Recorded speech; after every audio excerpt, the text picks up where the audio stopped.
हर खबर पर होगी आपकी पकड़। डाउनलोड कीजिए एबीपी लाइव ऐप।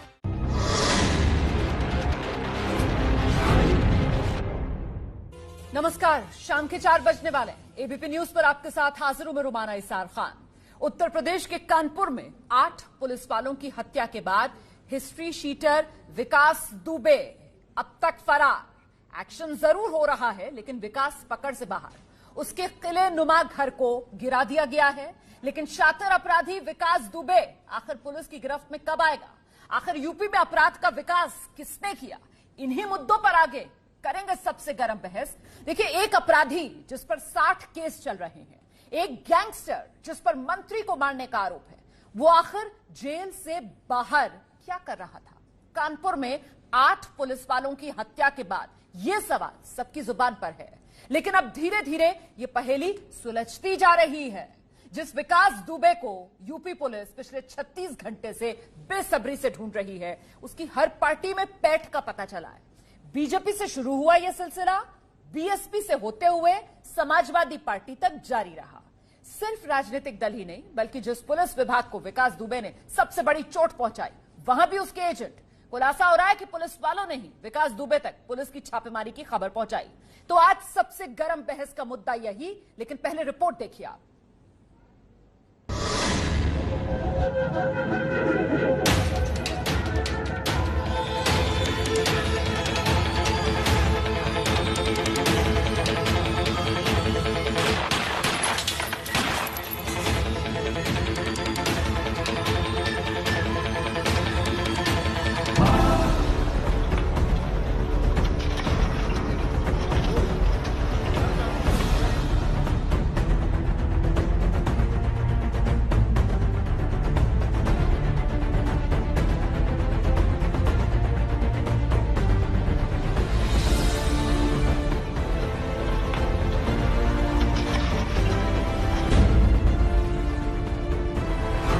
कानपुर का कातिल विकास दुबे 36 घंटे बाद भी फरार।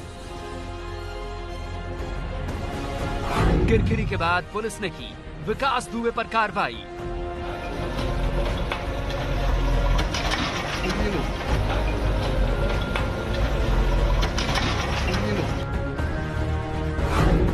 लेकिन अब आया सामने सियासी दलों से विकास का कनेक्शन। 25 साल से 3 अलग अलग पार्टियों से विकास दुबे के संबंध।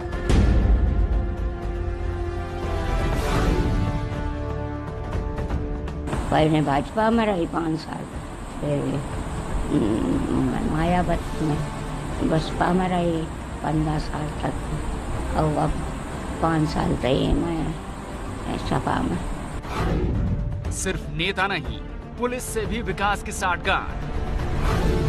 पुलिस वालों पर विकास के लिए मुखबिरी का शक। भाई पुलिस के कुछ इसके मुखबिर सेट किए थे, उससे जो सूचना मिल जाती है कि पुलिस आने वाली है। किसी भी अपराधी को बख्शा नहीं जाएगा। पुलिस के अपने जवानों की शहादत और उनके बलिदान को व्यर्थ नहीं जाने दिया जाएगा। अपराध के साथ पुलिस और सियासत की इसी गठजोड़ पर है हमारा आज का मुद्दा। यूपी में अपराध का विकास किसने किया?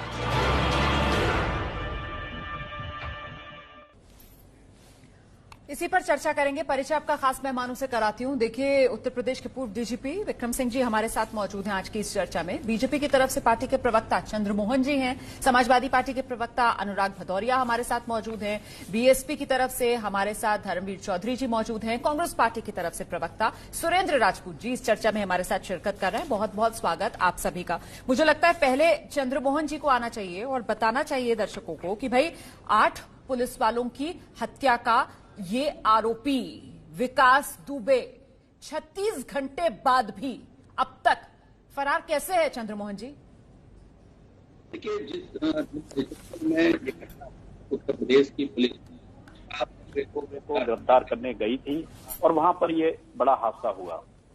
फरार है, लेकिन मैं इतना जोर दे के कहूंगा कि कल भी उसी तरीके से 2 अभियुक्तों को उसी समय उसके साथ वालों को पुलिस ने मार गिराया है और इसके बाद में लगातार कार्रवाइयां प्रारंभ हो गई हैं। मुकदमा पंजीकृत हो गया है और आपने खुद दिखाया कि किस तरीके की कार्रवाइयां शुरू की गई हैं। देखिए, ये जो कल हुआ है, उत्तर प्रदेश की पुलिस अपने संकल्प को पूरा करने के लिए अपने को बलिदान किया है और माननीय मुख्यमंत्री जी ने एकदम स्पष्ट किया है कि यह बलिदान व्यर्थ नहीं होगा। मैं एकदम स्पष्ट रूप से इस बात को दोहरा रहा हूं कि बलिदान व्यर्थ नहीं होगा।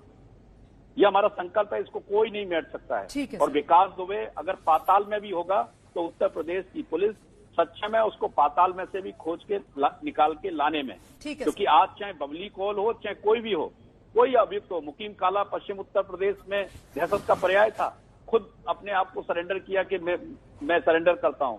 तो जो लोग पलायन करा रहे थे उनको भी हमने खदेड़ा है, जो दहशतगर्द थे उनको भी खदेड़ा है।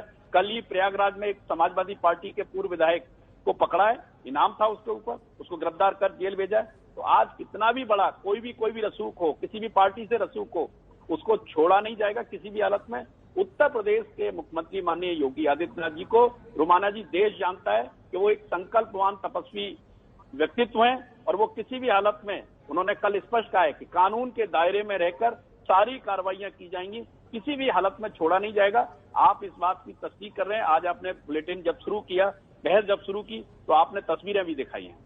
ठीक है, आपने पूरी बात रख दी अपनी। मैं विक्रम सिंह जी का रुख करती हूँ। विक्रम सिंह जी, ये मौका और इस मौके पर मेरा ये सवाल कि भाई वो फरार क्यों है अब तक, इसके जवाब में आप गिना रहे हैं यहाँ पर कि साहब मुख्यमंत्री ने ये कह दिया है, पुलिस ने ये कर दिया है। अरे जो हुआ है उस पर तो कोई जवाब देगा या नहीं देगा? ये फेलियर जो हुआ है सर, कि एक शातिर विकास दुबे वो षड्यंत्र रचता है, वो 8 पुलिस वालों की हत्या कर देता है और उसने बाकायदा प्लानिंग की होती है कि वो हत्या के बाद वहां से उसको निकलना भी है, फरार भी होना है, और वो फरार भी हो जाता है। मतलब वो पूरी तरीके से अपने प्लान में पास पर पास होता जा रहा है और पुलिस और सिस्टम जो है वो इस पूरे मामले में फेल पर फेल होती जा रही है। लेकिन इस फेलियर के बारे में यहां पर कोई जिम्मेदारी लेने के लिए तैयार नहीं है। विक्रम सिंह जी, रोमाना जी, जिम्मेदारी लेनी पड़ेगी। अंग्रेजी कहावत है, Rome was not built in day. Rome का निर्माण एक दिन में नहीं लगा। यूपी पुलिस के निर्माण में 150 साल लगे। ध्वस्त करने में कुछ चंद वर्षों में एक एक ईंट करके आपने उसकी सारी परंपराओं को, उसके दांत को, उसके पंजों को खुदकल बनाया।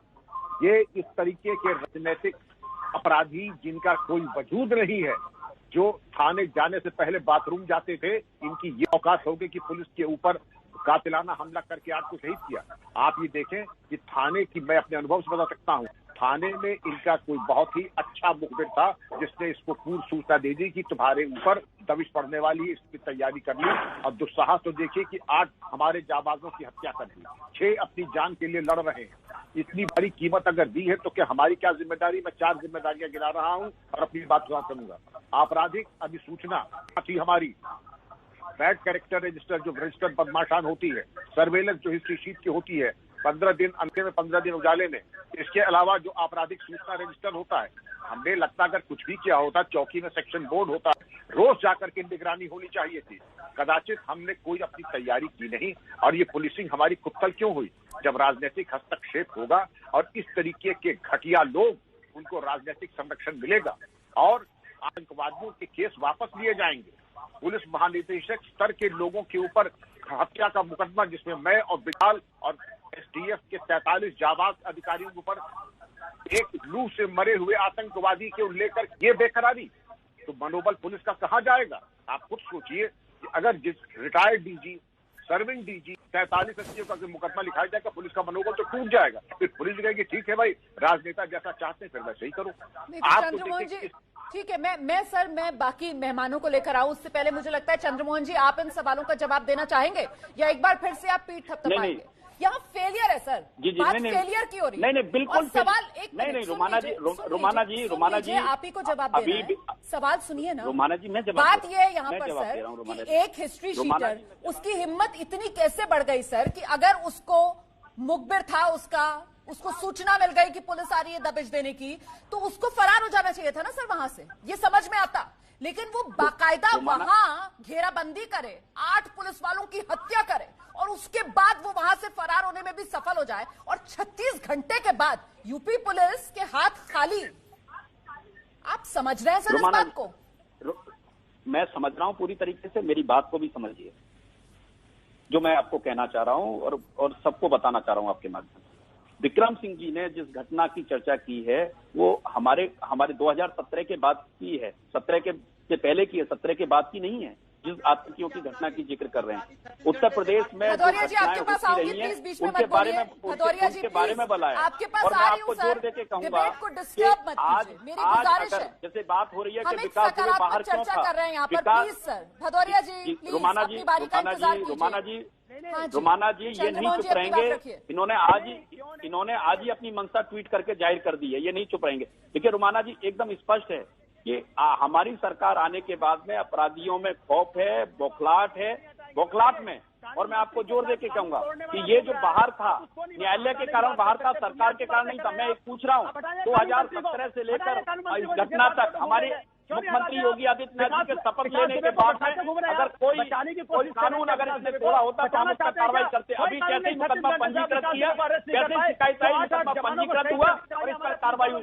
देखिए जिस तरीके से अनुराग की बौखलाहट बता रही है, इनके चेहरे से जब नकाब उतरता है ये ऐसे ही बौखलाने लग जाते हैं, ऐसे ही चिल्लाने लग जाते हैं।